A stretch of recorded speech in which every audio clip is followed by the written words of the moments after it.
Hey there, dear listener. This episode is releasing on January 17th, 2024. The episode of Call of Discovery announcing me as a co-host came out on January 16th, 2020. This episode marks a full 4 years of me creating content for KeyForge. I can't think of a better way to have spent my hobby time and my serious hobby content creation time than this in the past 4 years.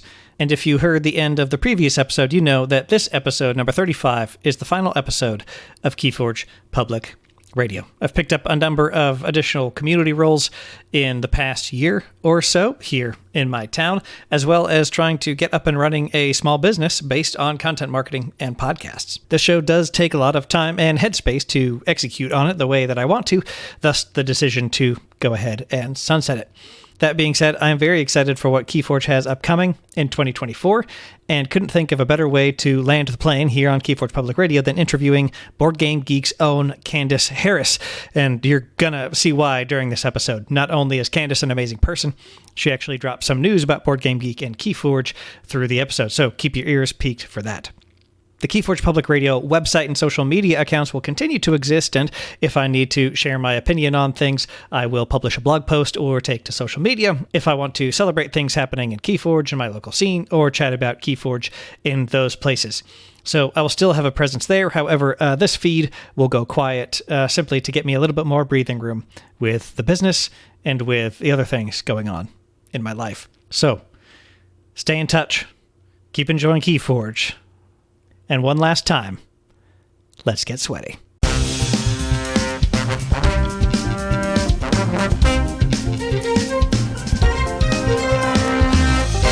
Welcome to KeyForge Public Radio with your host, Zach Armstrong.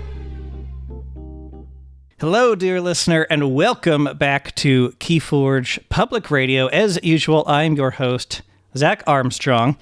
And today we have a lovely interview with Candice Harris of BoardGameGeek. Candice is, yes, a KeyForge player a bit more recently, which is why she's here, but she is also a Philadelphia to LA transplant, a drummer, a board game designer with the music-themed deck builder Stage Left in development.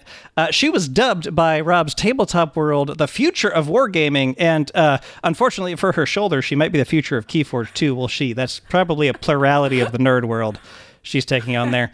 And she even recently took the love of board games over to the world of finance in episode 1440, which is an insane number of episodes, by the way, of the podcast Stacking Benjamins. So she's all over the place with this stuff.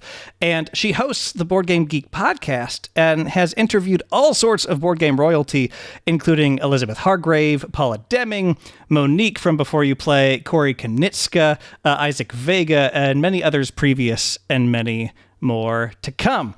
And so at the end of this episode, I will be retiring my nerd card in honor of who I'm talking to today. So Candice, welcome to KPR, and thank you for coming on. How are you? Thank you, Zach. That introduction was so amazing. I was like, oh yeah. That was so cool. You did some research there. Yeah, thank you so much for having me on here. Of course. It was, I have for the better part of a decade now, maybe? Yeah, it's 2024. So literally over 5 years, I have just regularly searched the word KeyForge in the Twitter search bar. And recently, when you all talked about KeyForge at the end of a Board Game Geek podcast episode, you happened to include that in the tweet about it at the very end. Which I could not let go unresponded to. So let's see. You found KeyForge somewhat recently. You've been board gaming, I think, since the late 2010s. 2018, right? I got into modern board games. Yeah. Excellent. And now you literally work for Board Game Geek. So yeah, that's a fast track if I've ever heard one. It really is. Like it's crazy how like life takes you in these wild directions that I never would have expected, even in 2017, to say that, oh, I'm going to be into board games, playing like war games, like super obsessed with KeyForge. All of this is just, it fascinates me so much. Amazing. I love it. And you get into it. I mean, and you even have stage left in development, which is, I'm sure somebody will need to have you on a game development podcast to chat about that Thanks. at some time, because that is just so fun. That is you. awesome. That is awesome.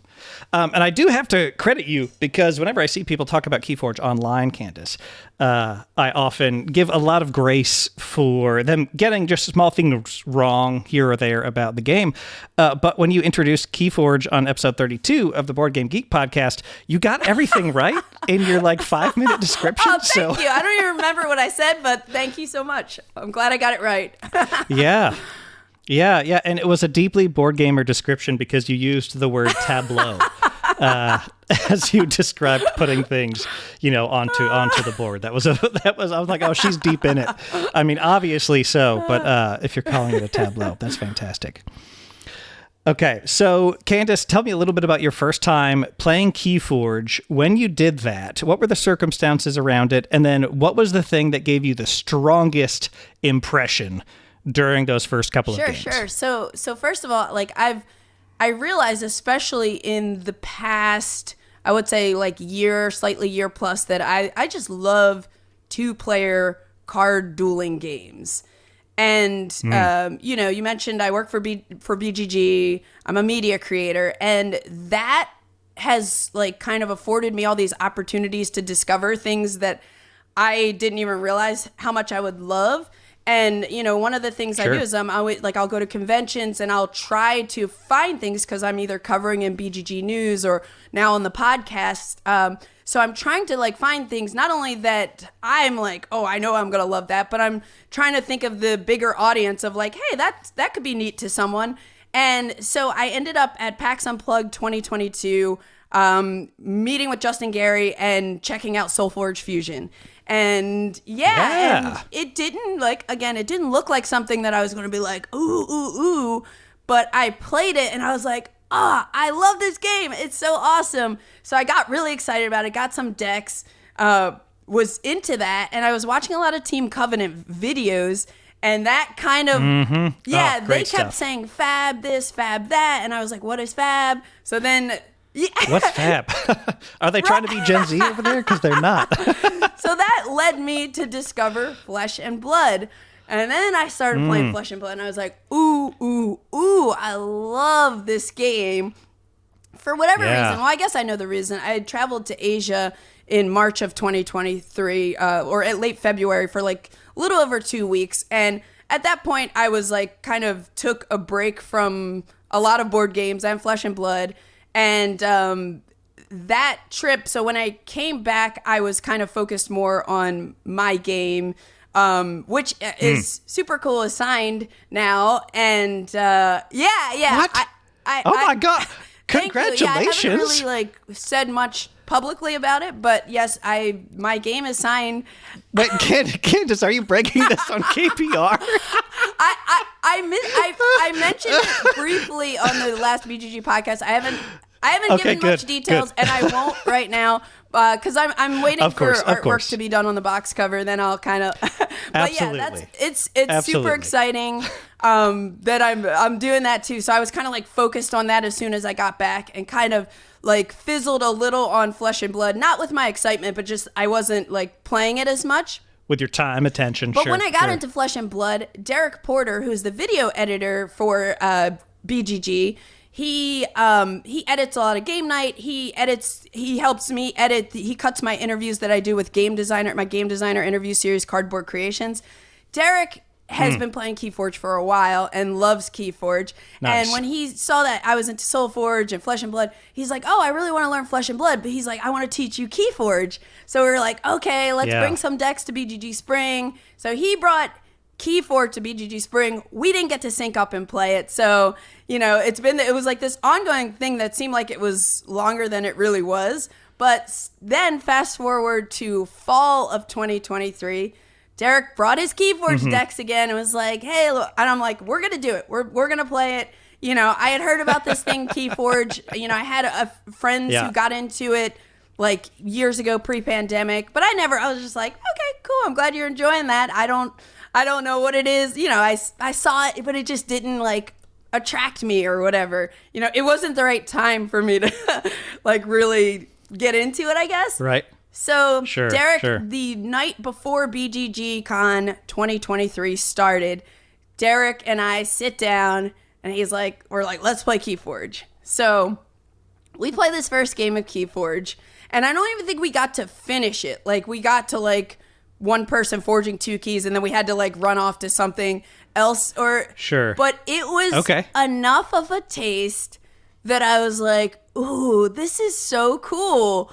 This is so cool. Yeah. Like, I love I love the fact that there's like no deck construction. He's just like, here's a Right. deck of cards. The teach was like very quick, and you know, he showed me the different types of cards, and I was like, oh, I like this a lot.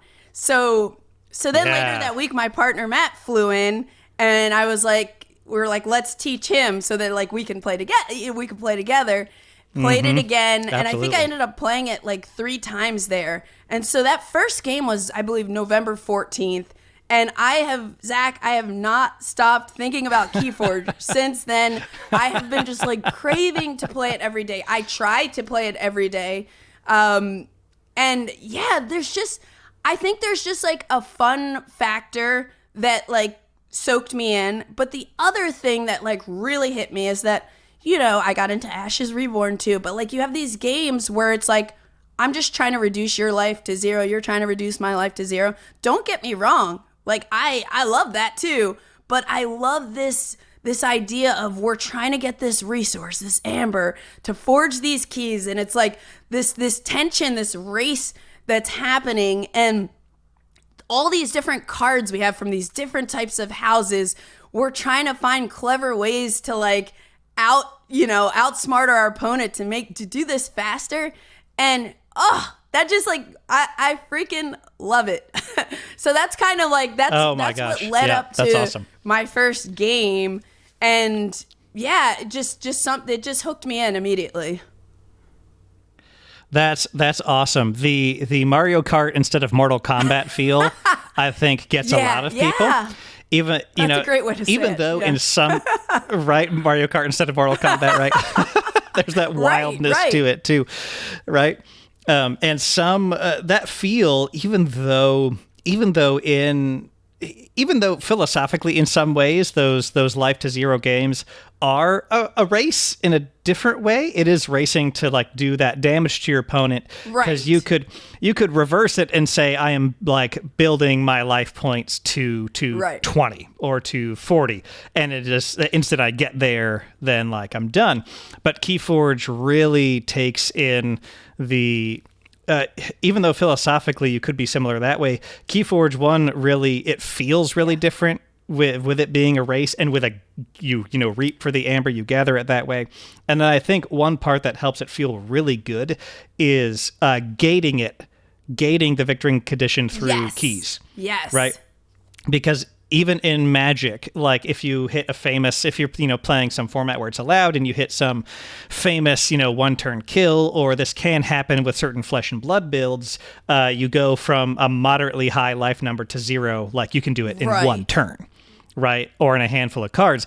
With KeyForge, it's very, very hard and extremely rare to actually get like an OTK or like one-turn kill where you're forging a whole bunch of keys in one turn. Right. That's really the stuff of high RNG and some other stuff.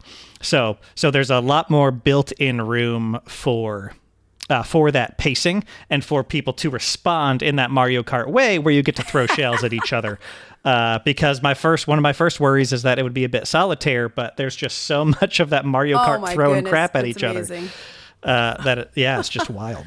So that's awesome. So what you said, you spend your time thinking about, okay, when I'm gonna play KeyForge again, what aspect of the game excites you the most when you're thinking about the next time you play? Like, what are you most excited to dig into next? Oh my goodness. Okay, this is hard.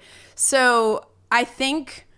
So there's a part of me that loves taking a new deck and just kind of discovering how those cards work in that deck, different combination of the houses.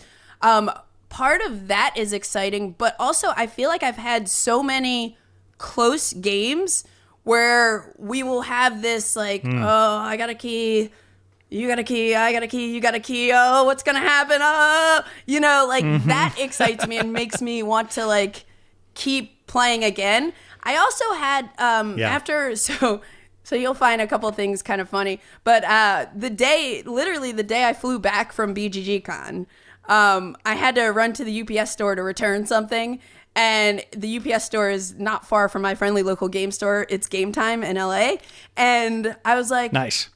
I'm gonna go. I know I just flew in, but I'm gonna return this Amazon package now so I can stop by the game store. And that's when I got my Winds of Exchange starter pack and a couple decks there. Nice. And, and so I got right back into it as soon as I got back in town.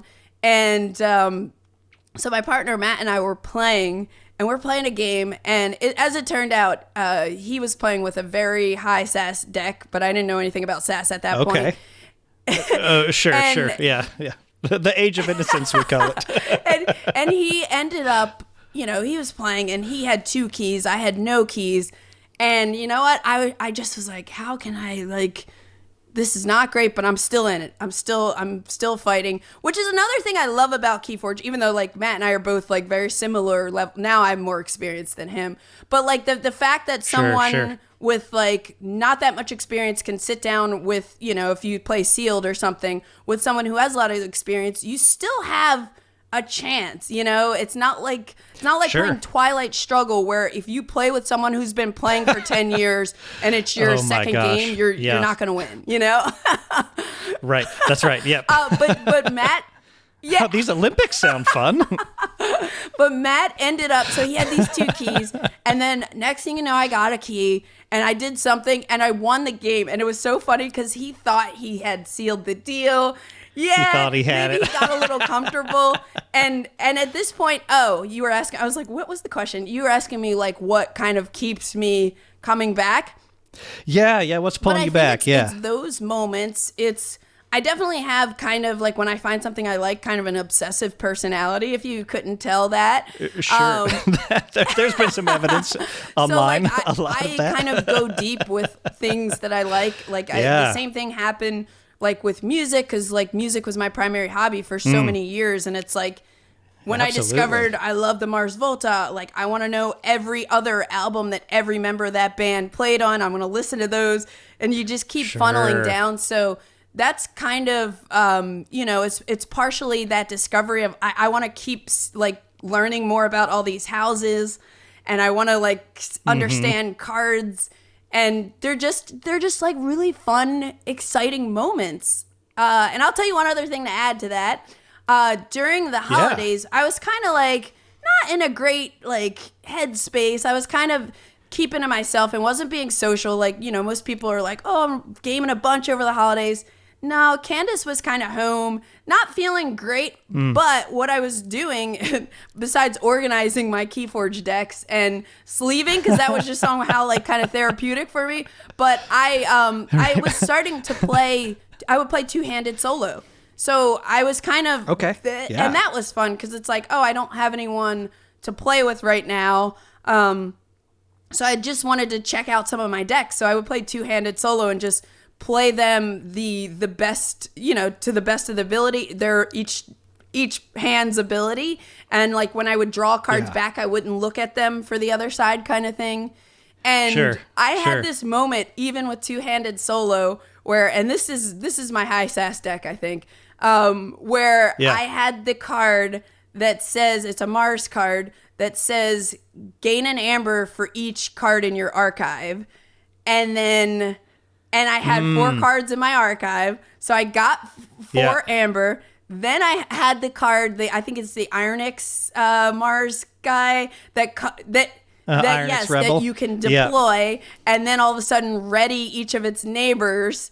And then so I used that again, and I was able to get 8 amber in one turn. And I was like, this is wild. And it was just so cool to see like how these cards can like combo together if you play your cards right, you know? Right. Yeah. Memrox the Yes. Red being that other creature, I think, in there, the 5 power, where action gain 1 for each That's card the in the one. archive. So That's Ironix the one. Rebel readying that to do it twice. Yeah, absolutely. The joy of finding those little combos, even just in one deck in itself, is so awesome. And then how that deck interacts with any other Right. deck, gives you that much more space to Yeah. explore. Right. And decks will get better or worse, in different matchups. I opened a deck in the early days. That was an absolute beast when it was just Call of the Archons, the first set. This thing absolutely dominated. It's longtime listeners will know the Ranny of Bombagam, one I of love my that old name. decks. Yes, the Queen of Bombagam is what it roughly translates to. And she was a very, very good deck, but the more sets came out, the worse she got. Because she has very little creature control. And if you have creature control and you know what to target, you can generally do some more damage, to her. She still has some very good tricks outside of that. And recently with Alliance, right, the take a pod, build your own deck format, they recently changed around the restricted list, and so that deck is eligible. One of her pods was illegal by the old restricted list, but she is now legal to be used. So she now has new life. All right. And my little local team has been with this deck that's 6 years old, 5.5 years old now. We're like, okay, this deck has new life. We can actually go back to this very old deck and try to use it, right? So yeah, the decks have such a long life to them. They have such a long life to them. And so those little moments of discovery are just Totally. awesome. And then you have the KeyForge awesome. Adventures too. Like I've been dabbling a couple matches against the Key Racken. Nice. I love the Key Raken. Have you managed to beat the Key Raken yet? Not yet. Yeah. Yeah. A traditionally quote unquote good KeyForge deck often does not do great against the Key Raken. You really need a lot of muscle on the board for that. Yeah. Yeah. That's awesome. So, tell me about some of these decks you've been playing so far. Is there one in particular that you keep going back to because it's just so attractive? So I have what I call my sassy deck. It's a 92, and that's the one that had some of that cool. And believe it or not, that was in my starter pack, my 2-player. Yeah, that was one of the decks in there, and it has. I actually have it right here. But it has Mars, Brobnar, and Unfathomable, and it's got a Berserker token. Okay. And nice. I'm kind of excited to kind of get more familiar with that one, just because it has some of those. The other thing. So you're gonna love this. You're gonna love this. Last Monday, the week before this week, I finally decided to go to my friendly local game store. It's Game Time has a Monday night. LCG night, and when that initial day I bought those decks, the owner told me, he's like, some people play KeyForge on Mondays, and so it was always in the back of my head, but I finally was like, I have another friend who goes there, plays Vampire Rivals, so I'm like, I'm gonna show up and I want to like meet some more KeyForge friends in the area because I want to play more. And yeah, I went there and I showed those guys my deck, my sassy deck, and they made me realize, and I didn't even know, that I have an anomaly. Yes, that is Ecto Charge, isn't it? I was like, yes. I kind of noticed that this has like all this like lightning around the card. I was like, I just thought it was because it was a key cheat card, but I didn't even realize it was a Grim Reminders card. That's amazing. That's amazing that you're like, this is a key cheat and it has electricity all around it. So that must be what they do for key cheats. So they were like, that's an anomaly. And I was like, oh, thanks for telling me what that is, Still learning and loving learning, I love that. So your deck is oh my gosh, Crispecular Songbird Adela, I think, right? That's the one. Yeah. Oh my gosh. Yeah, so you've got Ecto Charge in there, which is so fun. Yeah, that Memrox Rebel, Borka Rick, which a silly little bit of KeyForge history. Borka Rick was the first Winds of Exchange card spoiled. Oh. In a little FFG stream. Oh wow, that's cool. In the days when the game was languishing, but they needed to give us something, and so they were like, "Hey, here's a card. There's token creatures," and then that was that's cool. I think this deck also has 2 Abyssal Sights, I believe, if I'm not mistaken. Yeah, so, 2 Abyssal Sights, which is fantastic. So I actually, at one point a couple weeks ago, or maybe it was over the holidays, I played on TCO, and so I've been playing online with Derek, who's in Colorado, and then I have a friend, Roberto, in Montreal, so we're kind of been like playing together. Excellent. Here and there, like, oh, you're free for a game kind of thing. And nice. They weren't around, and I ended up just, joining a game, and I was like, I'm going to play with this deck. And I ended up, it was a very tense game. Matt's on the couch playing his video game that he got into over the holidays, and I'm just like, oh no. Right. I'm like, okay. I'm like, I was like, they have 2 keys. Oh no. Like, they just stole my amber, and I'm just narrating this whole thing. Right. And then drama. so we were at this like 2 key to 2 key for a while, and I had those 2 Abyssal Sights in my hand, and I was able to get their hand down to 3 cards, and I was able to, I think I took them from like 5 amber to 0 or something, and then I got myself up to like 9 or 11, and that sealed the deal, and that was just so exciting. Amazing. Yeah, it was so exciting. Yeah, that is awesome. What a fun deck with. I mean, Berserker is just so fun. And you have Kretchi, which is hilarious. Which one is that? That is the goblin that says every time a player exalts a creature or a creature captures amber, put 1 amber from that creature into the common supply. Yeah. Which that one is wild because you have a just, if the timing's wrong, you have a Nambo in Unguarded Camp, but then you have Shattered Throne to tempt your opponent into a misplay, or you have Fresh Marks, which it just Kretchi doubles your value of Fresh Marks there, which is amazing. So that looks like Songbird looks like a ton. Yeah, and fun. Songbird and I just want to kind of keep playing because the couple of times that I played it, cards come into your hand at different points. I'm obviously not like the most experienced player to know how to always hold on to this and wait for those moments, but I'm getting better, and I'm really enjoying that. But like I said, I also have a deck that has a Scholar, and I was watching somebody's stream of the championships, and I was like, I heard Scholar deck. So I was like, oh, I hope I find a Scholar, and my Scholar deck is pretty cool. So I've enjoyed kind of playing that, but so this is also another little funny thing. Last weekend I was in Cincinnati for a trick-taking convention, and this is just a small 30-person event where we're playing a lot of trick-taking games. And of course, I knew I was going to be out of town for 4.5 days, so I brought some KeyForge decks. And I was like, I'm going to find some people to play KeyForge with. And I found a lot of people were like, oh, I played that a little bit when it came out, and then they that's the standard response usually. They fizzled out, but I always like to give people better decks, and then I'll play something new when I'm playing against people who haven't played in a while. So I think I got beaten every single game. But one of them, my friend Lee, who's one of the people that runs Portland Game Collective, which is a small publishing company that's putting out really cool trick-taking games.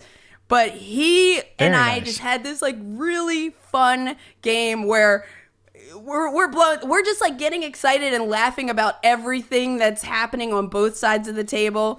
And we had some close games, and he ended up winning. And he's like, I'm mad at you because now I'm gonna have to go get back into this. He's like, we had such a great time, And yeah, like, so even when I'm losing, and I'm not somebody who's like cares about winning that much ever, but like even when I'm losing, just watching other people's cards and how they interact with my deck and everything. And I'll give you one more example. Last night I went back, so I got back in town. I had a flight delay in Chicago, got back to LA around like 5:30 in the evening. And I did not want to miss LCG night because I want to like make it a regular thing. So I'm like, came home, ate dinner, went over there, and I'm like, I'll just play like 2 games. I don't need to like stay up that late. So my friend Oliver and I played Sealed, and we just, busted open some decks and played.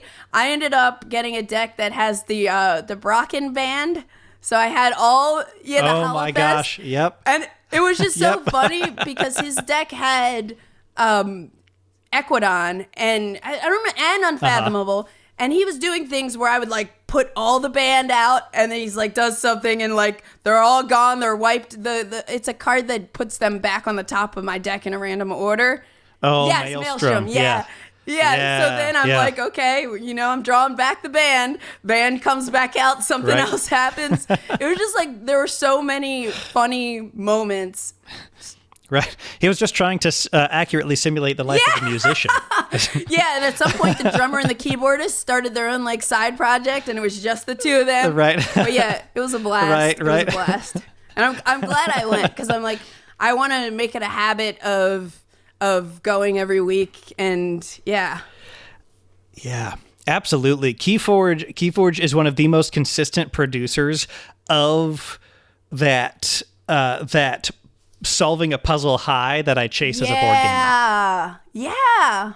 It is one of the most consistent producers of that. There's a ton of value in that thing that many people do where you build a little community or a few friend groups here and there around board games, and you teach people a game, and what you're really hoping for is dependent on your personality, everybody to have a good time, or for everybody to really learn the game so you can play it at like a higher level, or at least have fun while playing it and knowing what's going on.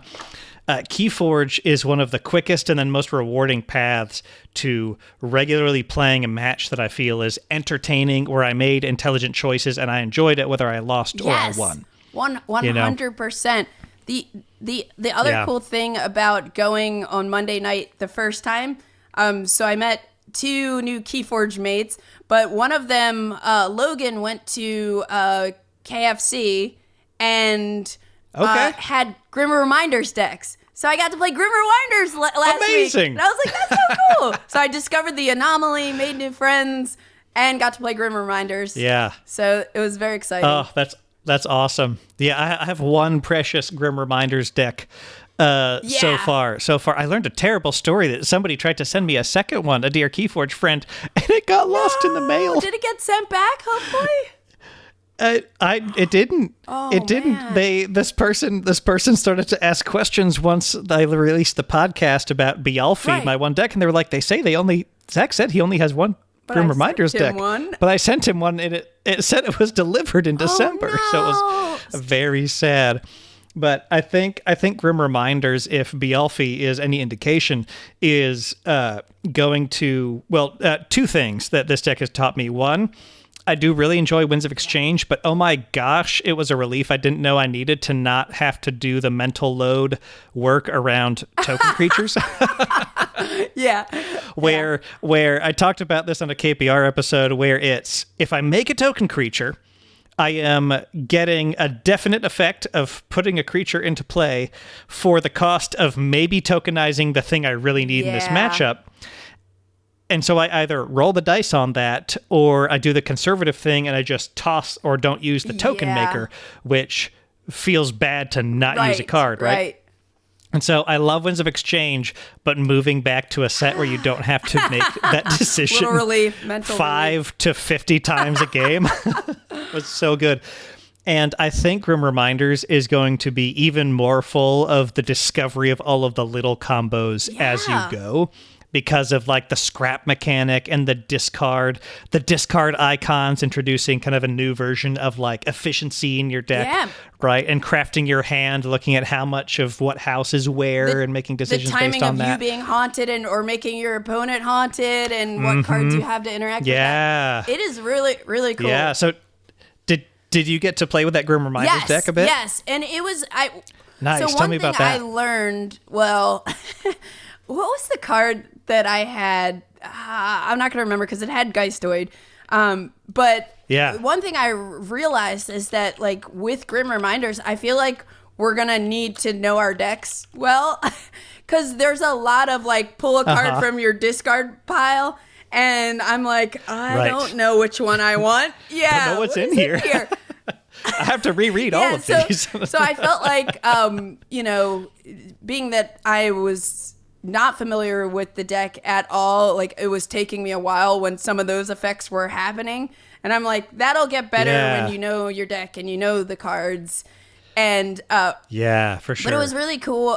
My opponent, Logan, had the witch, like the card, the Queen Witch or whatever, where you can pull, you can do stuff to beef up all the other witches. And I love Untamed, so I'm excited about that. But yeah, I just thought it was really, I love how this whole, like the discard pip, the haunted, the scrap effects, like this new mechanism of like messing with your discard pile, engaging with it is really, really cool. I'm excited about that. Absolutely. Yeah, for sure. I've always loved discard pile interactions. I have a Dark Tidings deck that does a ton of interacting with the discard pile, and it's one of my favorites. It's one of my absolute favorites, I'm very excited for Grim Reminders and I think it was, Witch Queen. Witch Queen. Yeah, it's literally, the card is just called Witch Queen, where every other friendly witch creature enters play already. That was hard. Oh, and then he also had Mimicry. Bonkers. Or Mimicry, or... Mimicry. And I don't think... Yeah, because I've mostly been playing Winds of Exchange. Like, I have a deck display of all of the sets, and I have some coded decks that I like. I like Dark Tidings so far. Like, I haven't played a ton of it. I think I mainly was playing Dark Tidings against the Kirakin. But I was like, oh, this Tide thing is neat. I know, like, it's not very popular in the community. Right. It's a little controversial. But I also, like, early on found, that I heard Mass Mutation was popular. So I think that was the first one I got besides my Winds of Exchange. That and Winds of Exchange. Nice. And so I haven't, like, dabbled in too much. I really like Winds of Exchange. But I'm also like, oh, I'm so excited about Grim Reminders. Yeah. And I was like so stoked that I got in on the late pledge. So the timing of when good. When I played it, I was able to get in on the late pledge. Of course, Grim Reminders, I very picked Geistoid, Star Alliance, and Untamed. And I think I don't know, like, I don't love Star Alliance. Like, I know it's like a Star Trek thing. I'm not a Star Trek person. And for some reason, like, I like what the cards do, but that's not, it's not my vibe. I'm more like Logos, Untamed, Mars. The Brobnar having the band, that's just so cool and fun. Right up my alley. Yeah. Sanctum is another one that that's almost like Star Alliance, where it's like, I have so much fun when I play them, with like Nightapult and all, like, they do such cool things, but like somehow like thematically or something, I'm not as drawn to them, Yeah. Both of them seem to be thematically one step maybe a little less developed than some of the other houses, because Brobnar is fully like Mad Max cyberpunk giants. Yeah. Right? Like they're, because most of them are a mashup of like a primary theme and then a wacky other theme bolted on that they make work somehow. And like shout out to like creative direction. That's how you know you have a good creative director. If you know, listener, you aren't familiar with what that job actually does. It's when KeyForge looks cohesive, when you're bolting giants and steampunk together. Cool. That's what a creative director does, make that successful. But yeah, Sanctum has always felt like they either needed another aspect bolted onto them a little more strongly, or going even harder into the kind of spirit knights sort of thing, right? Like dive deeper into the lore, give us more swords. And here's the thing. People, I understand, especially if you're a game designer, that like, you're like, I don't want to do like the swords and shields and like the +1 swords and all this sort of thing. Like that's played out. But KeyForge is so different and so out there that I would not mind Sanctum having swords and shields of various cool mythologies appear as like upgrades, right? Yeah. Like I would not mind it, like a sword. Yeah, like a sword that just straight up gives like assault 4 and other things and like that. That would strengthen those visuals of like the questing knights a little bit more, you know. Yeah. Yep, and Star Alliance very much deeply. So many Star Trek references all over those. Right, cards. Someone had to tell me what all Red Alert meant, cards. And I like the card, but I don't watch Star Trek. Yep, they have a card. There's a rare from a previous set called "Make It So," which is literally the catchphrase of Jean-Luc Picard, which is Patrick Stewart's character in Star Trek. Which is quite fun for everybody who has enjoyed all of those shows, like myself, But I can see how they don't land for people. So, okay, Candice. So we've talked about you getting into KeyForge. What you've been playing KeyForge a bunch. What are the biggest questions you have outstanding about KeyForge? Like what is the biggest thing you're wondering about KeyForge as somebody who is a board gamer? You are in the industry even. What is the biggest thing you're wondering about KeyForge, whether it's about the game and the mechanics and you learning it, or the game on a bigger level? I think something I wonder often is like, so when I was playing Flesh and Blood pretty deeply for the few months that I was, I went to a, what do you call it? Like one of the tournaments. And I'm not. Yeah, they have a couple Battle Hardened One of those things, I went to a game store, got whooped. It was fun. Met some people. But if the people are nice, it's okay. I was like, oh, wow. These people are deep. I thought I was like getting deep, but no. So one of the things I love about KeyForge is how casual it is. But I'm also kind of curious. Like I want to dip my toes in the competitive world, just because I think it's so fun, and I don't feel like it's this like chess tournament, you know. So this is something I've been trying to wrap my head around a little bit from listening to Help from Future Self, your podcast, all the different KeyForge podcasts I've been kind of listening to different episodes on. I'm trying to wrap my head more about what does it look like if you go to a competitive event. Like I know there's like Archon format. I know about Alliance. I'm not quite ready to go there yet because I'm just still like learning how different, I don't know all the cards, or it would be fun to experiment with it, but I don't think that's going to be my focus for the time being. So I'm just trying to understand, what does it look like when you go to like a KeyForge competitive event, and like the different types of things, like what to expect, and to see if that's something I want to pursue, kind of. Yeah,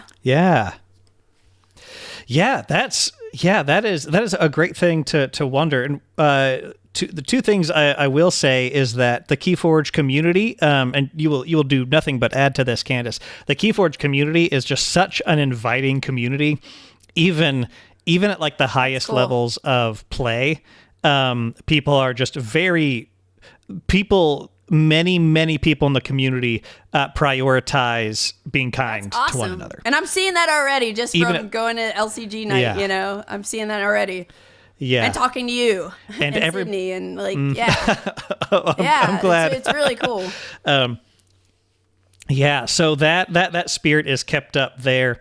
And something encouraging, this was a statistic. This was a statistic that I calculated. A statistic I calculated for a episode some time ago, looking at the 2023 Vault Tour meta, because something that was visible to a lot of people was that you had a lot of people traveling to these events, and so you would, if you just looked for names, you could start to see repeat names in a lot of these player lists. There, we had a couple teams, and we got some great teams in KeyForge that sent a lot of people to a lot of these things, and so people were starting to wonder, like, what is the just diversity of different players, different names, like in top cuts for Vault Tours, and I went and I crunched the numbers, and it was something like at 85% of all people who top cut a Vault Tour were like a unique person in a top cut. Wow. So like it was only like 15% of like placements were like repeat people. So it seems to be a very good and encouraging balance of like, if you go super hard, right? Like if you go as hard as you're going now, right? And then you go to everything and you practice and you strategize, right? And you team up with some people, like you can regularly top cut if you just pour everything into it. There's also still a ton of space for like people who are local to these Vault Tours to show up with just like their best local deck. And if it is quite good and they pilot it well, you can still like top cut and get up there. That's awesome. So it was very encouraging. Mix, It was very encouraging to see that. Yeah. And it looks like we're getting those Vault Tours again this year, and store championships and things like that. So I don't know exactly how big everything will be, right? We had a few new people coming into the Vault Tour season in 2023. I'm hoping it just continues to grow. Yeah. As we have more Vault Tours in 2024, but I think the energy will continue to be the same. And I think I've been watching all sorts of like content on YouTube, listening to podcasts and everything. And I think it might have been Amber Meaties who had a like a vlog of something. Like I've been enjoying watching that, and I'm like, I want to go to one of these, you know. It just that's something that I want to go, and I want to like participate, and if nothing else, just show up and just play KeyForge with a bunch of people and meet people. So that is something like, so Derek, from BGG, who got me into KeyForge, he and I are actually working on doing a show on BGG where we play KeyForge, and it'll be a produced show that is geared towards playing casually, and so I'm really, really excited about that, because it's like, obviously we're both excited about it. And it is like one of these things where like, and I know for me, like I get excited about something and I find such joy in it. So I want to like share that with other people just to see if, it might not be your jam, but you might find some joy in it. So I think, we're really excited to do that. We're hoping to launch the pilot in March is what we're targeting. And, amazing. Depending on where that goes, like we maybe will try to come out to some events as like BGG media to like do some coverage. Yeah. At a minimum, I would like to come out just for funsies. I mean, it'll always be funsies. Absolutely. But we both are just really excited about it and wanting to be more kind of active in the community. That's awesome. I think we will welcome some other especially casual play media with open arms, because that's such a good place for new players to check it out, not just to learn the game, but to really see like who plays KeyForge? Could I get people into KeyForge around mine? Like if there's this media, can I also send it to my friends I'd want to get into it? Because, and what's great about that is Blake from Help from Future Self started saying this years ago, and I've repeated it for so long, is that the most likely people that are going to get into KeyForge aren't necessarily like Magic the Gathering and Fab players. I think that's an important audience, but I think it's actually board gamers who in their mind have been maybe like, oh, playing a lifestyle game would be cool, but I just don't like Magic or Fab, whatever. KeyForge captures those people. Yeah. I think I heard that quote from Blake. I don't know where it was, or either from you repeating it from Blake, because that's kind of stuck with me too. I try to credit him. That's kind of what has stuck with me too, is that this is like for people who are like, oh yeah, I don't play Magic, or I don't want to play like a TCG per se, like you can just play this casually, and like that is something that's like really, really cool about it. Yeah, absolutely. Awesome. Well, Candice, thank you so much for coming on KPR. Really appreciate your time and your geeking out about this game that we both enjoy so Zach, much. Thank you so much for having me. Thank you for reaching out. I was really excited to see your retweet when I first posted about it, and I'm glad I included KeyForge in the subject of my post from BGG so that we could like kind of make this connection. But yeah, I've been listening to KPR a bunch. I don't know if I'm through all of the episodes. I love all those playbook episodes. Oh, sure. Your podcast, Help from Future Self. I've listened to a couple other ones, Call to Discovery, and like a couple other old ones, because I'm just like, I want to hear what people are talking about. And even the old stuff that's maybe not as relevant in today's meta and today's KeyForge world is still just, I'm playing catch up, I'm playing catch up on like, I'm late to the party here, but it also seems like I'm jumping in right at the right time, with all these like relaunches, new sets coming out. It's really exciting. It's really exciting. Absolutely, yeah. Grim Reminders. I think they are shipping Grim Reminders already. Then retail will be in a couple months, and then we should have Amber Skies this year, and we might actually be on that 2 set a year. So amazing, so cool. Pattern, and it's so funny the things that are wins for KeyForge players with all we've been through. It's like we get 2 sets in a year. What's happening? Oh my gosh. It's awesome. Candice retweeted Zach. It's awesome. It's awesome. It's fantastic. So Candice, what do once people jump off from here, they have a little bit of a wait before they go and consume ravenously the BGG KeyForge series you and Derek are doing.